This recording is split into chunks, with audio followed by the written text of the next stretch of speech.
raditi kao da ne znate svoje temeljne dužnosti. Odgovornost, pristojnost i poniznost prema građanima koji vas uzdržavaju. Vi ne znate raditi svoj posao.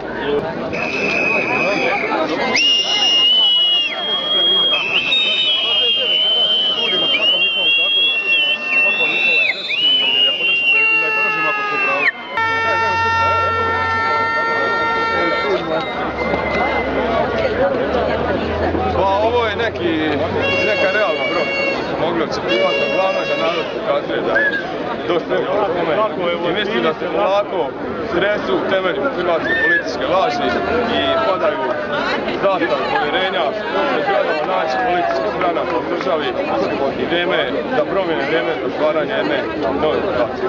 Hvala. Ova vlada ukrala nam je život.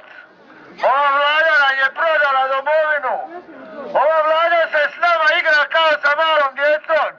Vi koji ste sad ovdje, da im noćite dokaz da ne mogu i nikada neće moći raditi ono što žele. Jer vam to jasno, ne čujem vas.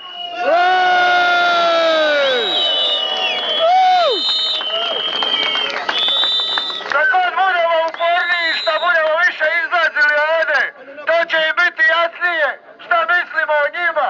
O njima i o bilo kome ko sutra dođe na njihovo mjesto. Ne čujem vas!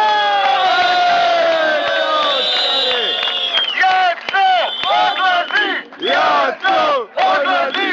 Jasno odlazi! Jasno odlazi! Nova Hrvatska, novi Šibenik i bit će pravda